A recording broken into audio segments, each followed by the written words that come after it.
Hi, this is Blake. This is my first F1 ASMR video. Honestly, I'm not much for the, overly done tapping ASMR. Sorry. I really like to learn something before I go to sleep.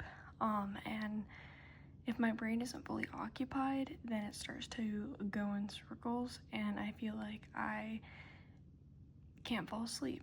So I either have to watch F1 races or I have to watch, one of like the two channels that does F1 ASMR, which my favorite is Battalion Rust ASMR. Those who know will know. And I think it's Springbok, but she kind of stopped doing F1 videos a long time ago. She did a really good one on the 2016 season. She's a big Mercedes fan. I'm a really big Formula One fan. I'm pretty young, so I don't have the extensive knowledge that Battalion Rust ASMR or Springbok has, but I am very focused on Formula One would be the nice way to put it, and I feel like I know a lot, but at the same time,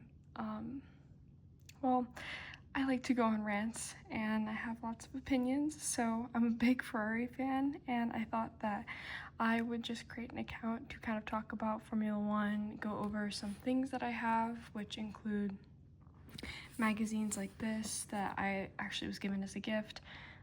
This is Grand Prix racing that somebody gave to me, printed in the UK, and I thought I would flip through it, but also kind of just talk about my opinions.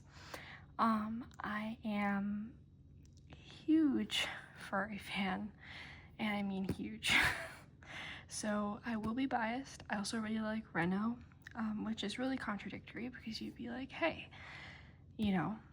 that doesn't make sense, because if you're a Schumacher fan, then you would not really like Renault. But I'm actually a Schumacher and an Alonso fan. I'm also a really big Prost fan, and I feel like he's the best of both worlds in that case, even though it was probably not his best time at Ferrari, is the nice way to put it. So I'm gonna start flipping through this. My setup is awful, but I just decided that I would start doing this because they say be the change you wish to see in the world, and I wish there was more F1 ASMR. Last night I was watching the 2012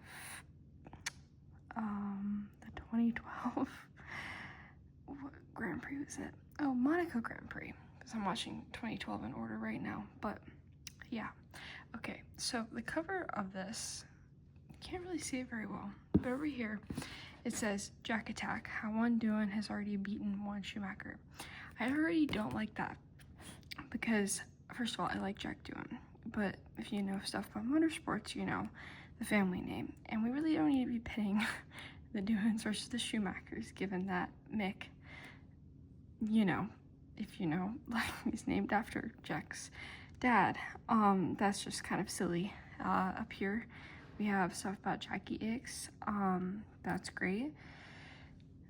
I really like classic Formula One. I'm still learning, so feel free to correct me if I get something wrong. See, I put myself up against guys like Battalion Rust ASMR because he's not gonna see this, but I've definitely commented on his post before, but he knows so much. He is like a human F1 stats machine, and I'm in awe of that, and I wish to be like that.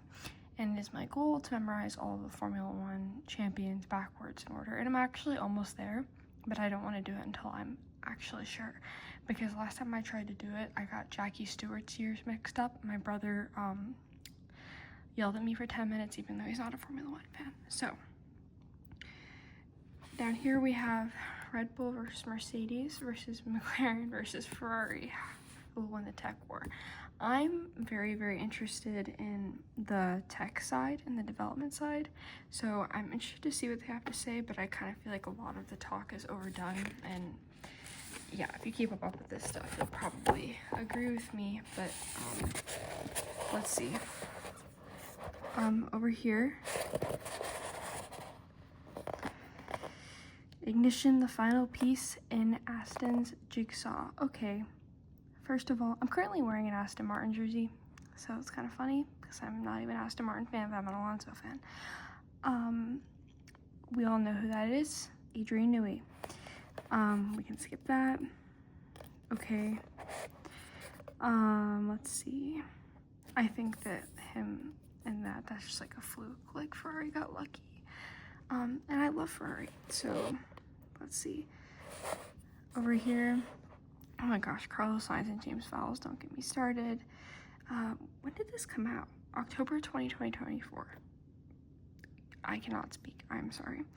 Jonathan Wheatley, how he could be a bigger loss to Red Bull than Newey. Actually, I'm gonna go ahead and agree with that. Yeah, okay. Pedro de la Rosa, okay. John Surtees, okay, yeah, he is one of the best. I mean, he can do both worlds. Alternative view, why is F1 still relying on DRS? Okay, that's an interesting take. And then Alpine. I know American, but I guess we would pronounce it Alpine, but I can't. All I do is listen to the Brits, and I start to talk like a Brit. I say proper and stuff like that. Oh God. Speaking of being an American, the iconic picture of Logan jumping out of his car. Actually, I'm not even gonna address this. I was very sad. I just want an American Formula One. Or I want, like, Latin American, Central American, or, like, the fact that Checo's out of the picture. I don't know. I really like Franco Colapinto. And I know they're thinking about maybe Pato Ward, who I really like, for Caddy next year, but who knows. Okay, this is kind of just an intro. Sorry, my angle is not great. This here is just more photography. Lando. I have opinions. People are saying that there is a Sebastian Vettel Mark Webber proxy war going on right now, with Sebastian Vettel siding with Lando Norris and Mark Webber siding, well, not siding, he literally manages Oscar Piastri, but that Sebastian just like supports people. He's not like necessarily siding with Lando. I think people just want that to like make it more interesting, but I definitely think Mark Webber has some skin in the game in the sense of like, not so bad for a number 2 driver, you know. He doesn't want Oscar to become a repeat him because that would look bad for both of them. So I understand that. I'm a big Sebastian Vettel fan, so you will always find me taking his side. Yeah. Antonelli, 1 year to prove himself. Okay, I was watching the onboard when he started this lap. When he went, I don't even need to read it. I know exactly what this is. When he went into the wall. Yeah, this was in Parabolica. I was watching the onboard. I'm super invested in this kid, okay? I think he's going to be I'm trying not to talk loud. This is supposed to be relaxing.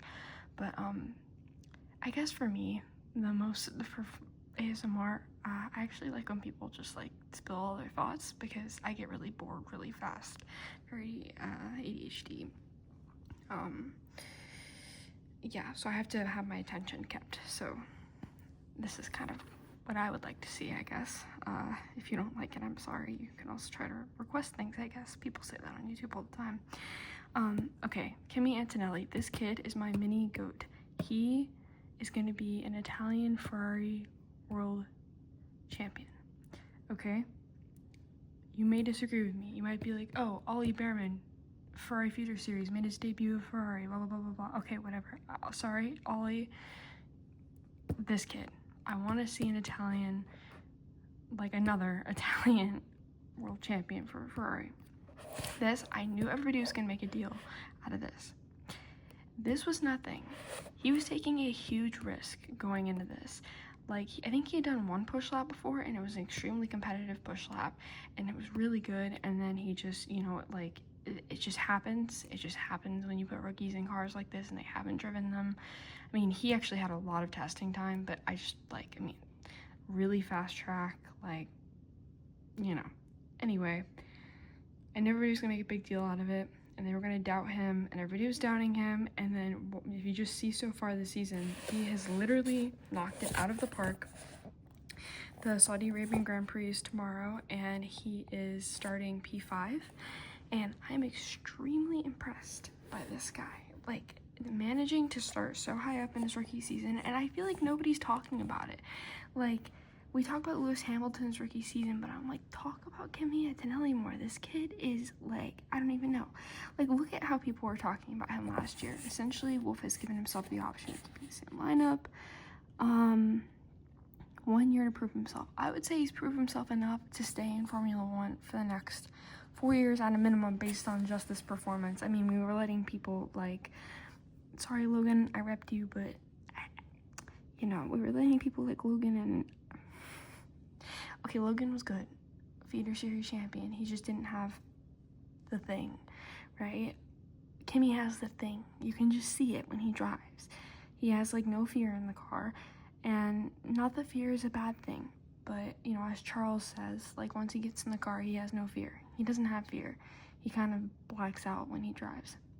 You know, I think it's completely normal. I was an athlete, am an athlete, to have fear. I think it's about doing the thing with the fear, but I think that there becomes like a mental game, and I think that if you're one of those people that magically doesn't have fear, I'm not one of those people, however, I do participate in extreme sports. If you happen to have the gene or, you know, brain chemistry to not have that fear, it is a huge benefit to you, and I think Kimi is one of those kids. And I think that people are comparing him to being like a Verstappen equivalent. I mean, we kind of see these like different, if it continues, yeah. No, it doesn't. Like, I mean, you know, Max leapt up the feeder series ladders, and so did, Kimi. And then we have people like Charles and Oscar who, you know, like they worked their way up, and like, frankly, Oscar wiped the floor with everybody. But like, it's different when they like leap the ladders and they get put in the seats so young. I mean, he's just, what is he? He's 18.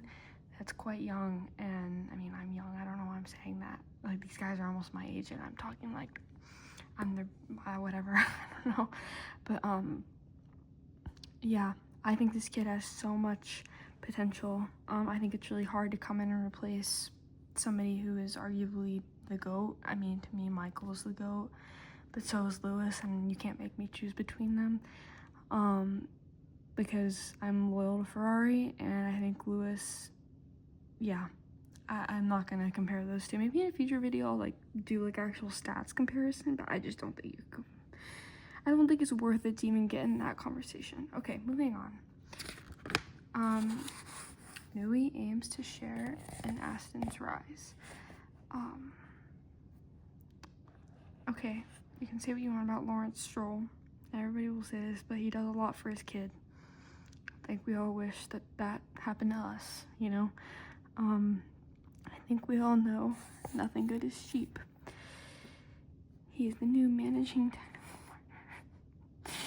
It's just funny. I don't know. I think that Nui is going to be very good for Aston, especially going into the new regulations, 2026. We'll have another team on the grid, all this stuff. I'm sure he's already working on everything. I mean, he's not working on this year's car. If you didn't know, I mean, you probably know.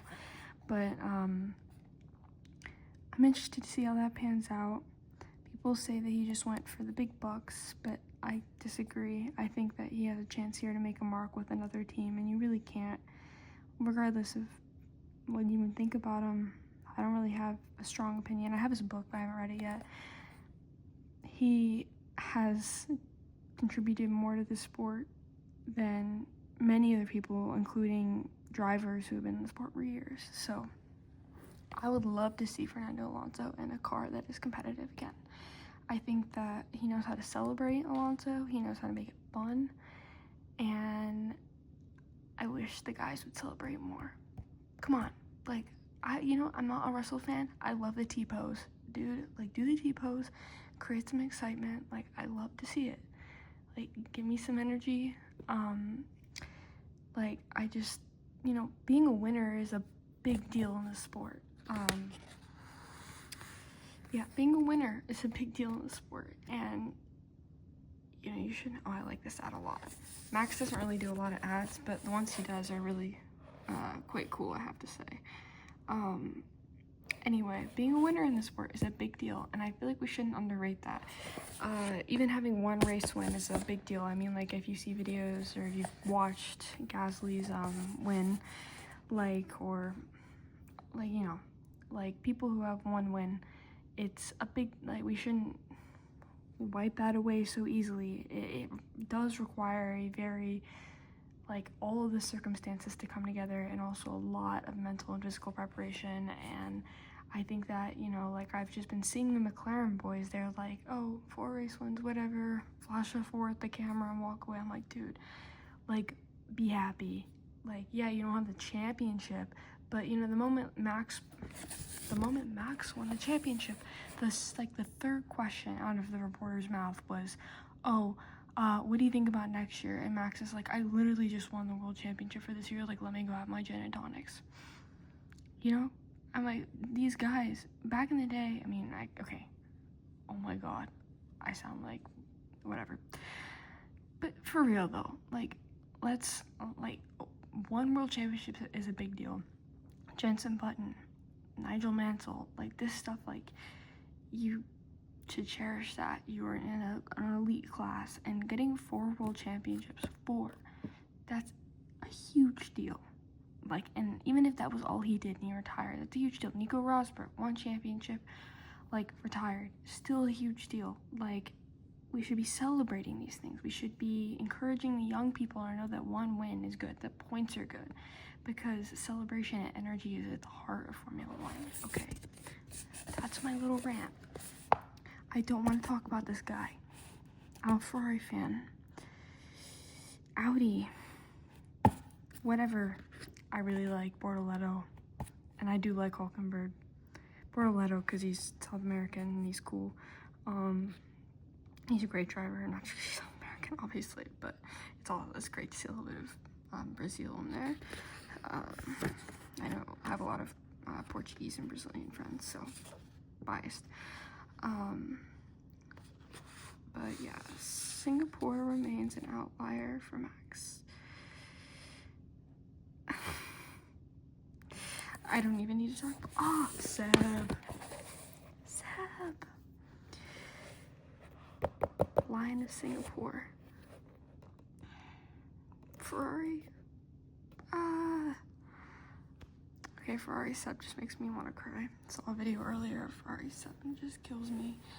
Okay, up here we have Lewis. It says Hamilton's first win in Singapore was in 2009. His 3rd season at McLaren. It remains McLaren's only Marina Bay victory.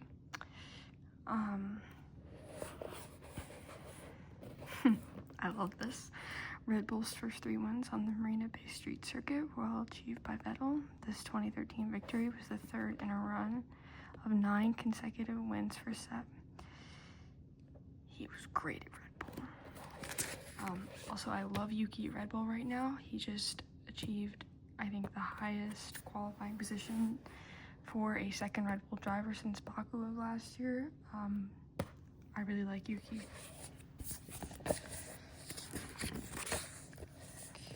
Oh, okay, technical. You know, I should probably wrap this up and do another part if I even post this, because I can't believe I'm recording a YouTube video. I've never done that.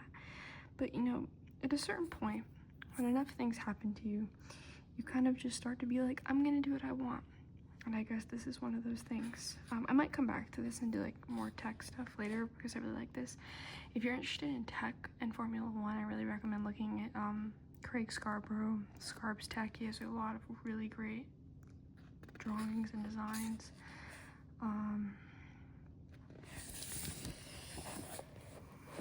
Okay, I might need to do a completely separate thing for this. First of all, I really like Oliver Oaks, but I cannot believe Briatore is back in the bed. I'll do a whole entire separate video on this, being a Renault fan, but I'm not an Alpine fan. Okay, I'm a Renault fan. The engine manufacturer they're putting out of business, completely mismanaged, Okay, but Gasly's been doing really well, but I think that, I don't know, this just feels transient to me. I could be wrong. I should probably do more in-depth analysis. Ferrari, no, she's shell. Okay, I think I'm gonna stop it here. We'll see if I end up posting it. I will go back and finish this probably. I'm also not gonna listen to this video and see if it was good enough. I don't really care. I do care. That's true. That's wrong.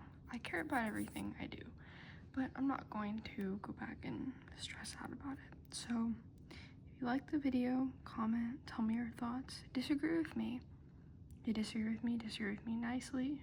We can have a great conversation or debate. That's how I've learned basically everything in Formula 1 is debate.